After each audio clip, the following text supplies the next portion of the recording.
నమస్తే. ప్రస్తుతం మనతో పాటు సీనియర్ జర్నలిస్ట్ దాము బాలాజీ ఉన్నారు. ఆయనతో మాట్లాడదాం.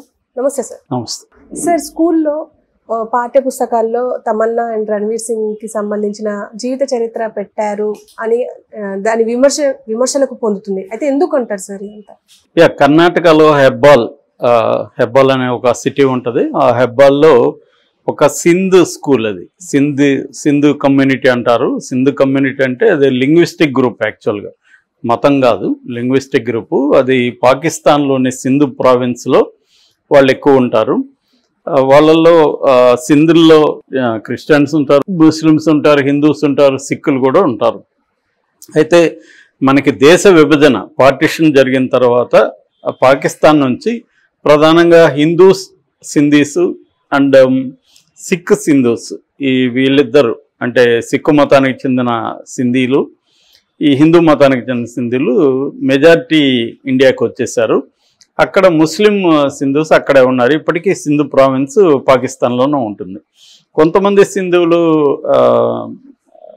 మన అమెరికా, ఇంగ్లాండు ఇలాగ కూడా స్థిరపడ్డారు. సో ఈ స్కూలు ఈ సింధు కమ్యూనిటీకి చెందిన పర్టికులర్ స్కూల్ అన్నమాట. వీళ్ళు సిబిఎస్ఈ సిలబస్ ఫాలో అవుతారు. అయితే ఈ మధ్య ఏమైందంటే అందులో వీళ్ళు స్కూల్ తరపున ఒక లెసన్ పెట్టుకున్నారు వీళ్ళు.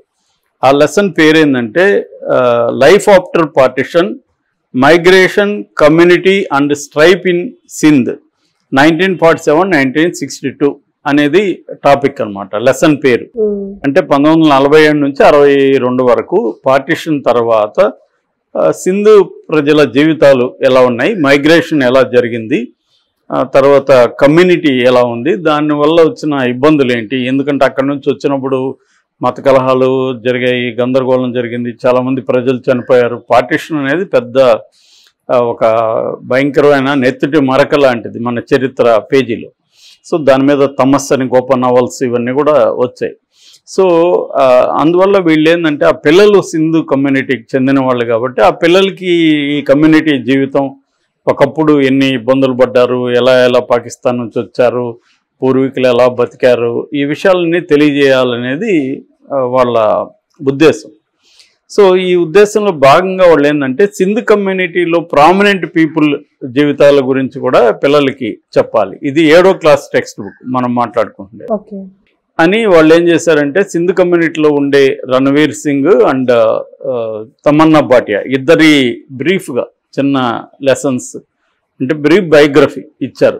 అంటే పరిచయం చేయడం కోసం వాళ్ళకి మన కమ్యూనిటీలో కూడా పాపులర్ సెలబ్రిటీస్ ఉన్నారు అనేది చెప్పడానికి కోసం ఉద్దేశించారు. అయితే ఇక్కడ ప్రాబ్లం ఎక్కడొచ్చిందంటే రణ్వీర్ సింగ్ విషయంలో ప్రాబ్లం రాలా. రణ్వీర్ సింగ్ బయోగ్రఫీ పెట్టడాన్ని పేరెంట్స్ వ్యతిరేకించలేదు, కానీ తమన్నా బయోగ్రఫీ పెట్టడాన్ని పేరెంట్స్ కొంతమంది వ్యతిరేకించారు.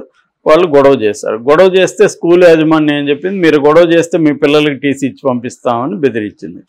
దాంతో వీళ్ళు ఏం చేశారంటే అక్కడ కర్ణాటకలో associated management of English medium schools అని ఒక సంస్థ ఉంది, KAMS. సో వాళ్ళకి కంప్లైంట్ ఇచ్చారు. అట్లాగే చిల్డ్రన్ కమిషన్ కూడా కంప్లైంట్ ఇచ్చారు. అంటే వీళ్ళ ఉద్దేశం ఏంటి, ఎందుకు పేరెంట్స్ వ్యతిరేకిస్తున్నారు అంటే ఈ అమ్మాయిని గురించి చెప్తే పిల్లలు వెళ్ళి ఇంటర్నెట్లో తమన్నాని కొడతారు, తమన్నాని కొడితే అమ్మాయి అశ్లీల ఫోటోలన్నీ వస్తాయి, దానివల్ల పిల్లలు ఎఫెక్ట్ అవుతారు అనేది వీళ్ళ పేరెంట్స్ చెప్తున్న కారణం, అబ్జెక్షన్. సో ఇక్కడ ఇది కాంట్రవర్సీ అయి ఇప్పుడు సిబిఎస్ఈకి కంప్లైంట్ చేశారు. ఈ KAMS English medium management schools ఉన్నాయి కదా, దీనికి సంబంధించిన శశికుమార్ అనే అతను కూడా మీడియాతో మాట్లాడాడు.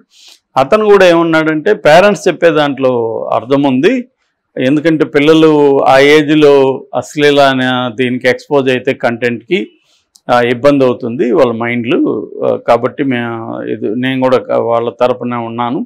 అయితే ఏది లెసన్ పెట్టాలన్నా సిబిఎస్ఈ బోర్డు పర్మిషన్ తీసుకోవాలి, అది వీళ్ళు తీసుకున్నారా లేదా అనేది కూడా నేను సిబిఎస్ఈ వాళ్ళకి లెటర్ రాశాను అనేది చెప్తున్నారు.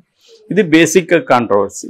సో ఇక్కడ అనేక విషయాలు మనం మాట్లాడుకోవాల్సినవి ఉన్నాయి. అందులో ఒకటి ఏంటంటే రణ్వీర్ సింగ్ సినిమా నటుడే, ఆయన అశ్లీలంగా నటించాడు, అనేక అశ్లీల సీన్లలో నటించాడు. ఈజ్ ఎ మేల్ యాక్టర్, ఈమె ఫిమేల్ యాక్టర్. ఈమె కూడా అశ్లీలమో సోకాల్డ్ ఏదేమైనా with in the censor board సర్టిఫికేట్తోనే ఆమె, అది కాకుండా ఆమె ఏమి పోర్నో ఫిల్మ్స్ ఇంకోటో చేయలేదు. ఆమె very popular actor like many female actresses.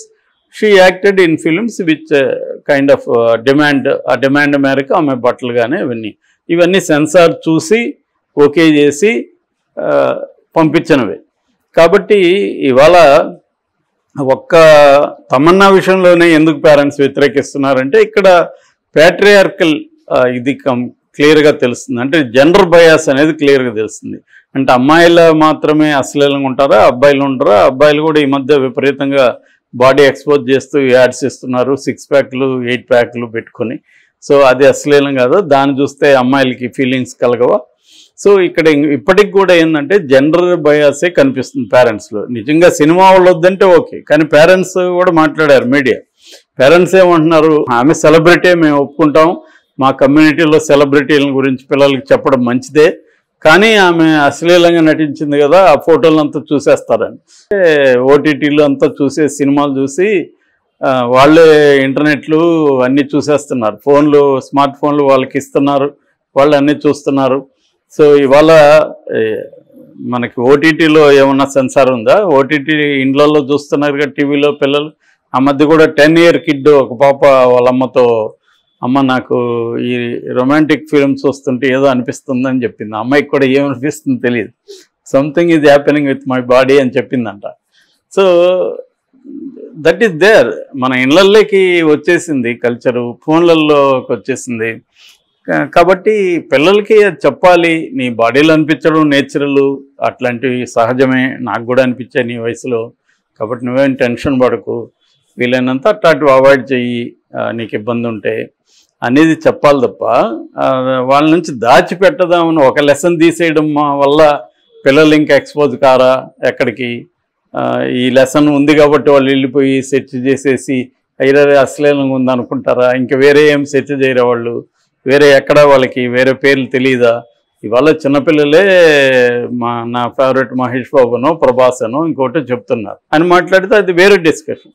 ఇక్కడ ఒక మేల్ యాక్టర్, ఒక ఫీమేల్ యాక్టర్. మేల్ యాక్టర్నేమో యాక్సెప్ట్ చేస్తున్నారు, ఫీమేల్ యాక్టర్నేమో వ్యతిరేకిస్తున్నారు. దానికి కారణాలేమో ఇవి.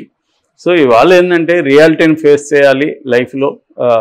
పిల్లలకి ఖచ్చితంగా మనం వాళ్ళని దాచిపెట్టి చేస్తే వాళ్ళకి ఇంకా క్యూరియాసిటీ పెరుగుతుంది. సో ఖచ్చితంగా డిస్క్రిప్షన్ అది అవసరం, పేరెంట్స్ గైడెన్స్ అవసరం, అవన్నీ అవసరము. కానీ వాళ్ళు కూడా ఇప్పుడు ఆ స్కూల్ మేనేజ్మెంట్ కూడా ఇవన్నీ ఆలోచించకుండా పెట్టారనేది మీ అనుకోవాల్సిన పని లేదు.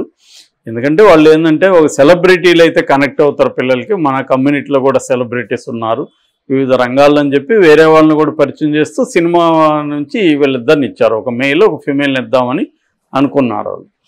సో ఈ యాంగిల్ వాళ్ళు ఆలోచించాలి. అంటే ఫిమేల్ని మాత్రమే సెక్సువల్ ఆబ్జెక్ట్స్గా చూసి వాళ్ళని మాత్రమే ఇబ్బంది అన్న ఫీలింగ్ వీళ్ళకి వస్తుంది. రేపొద్దున వీళ్ళల్లో హీరోయిన్లు అయితే పంపించరా అన్న డౌట్ కూడా వస్తుంది. సో అందువల్ల ఇదంతా కూడా కొద్దిగా కాంట్రవర్షియల్ వ్యవహారం. ఏదేమైనా ఇది ఎలా పరిష్కారం అవుతుందో చూడాలి మనం. Okay sir, thank you.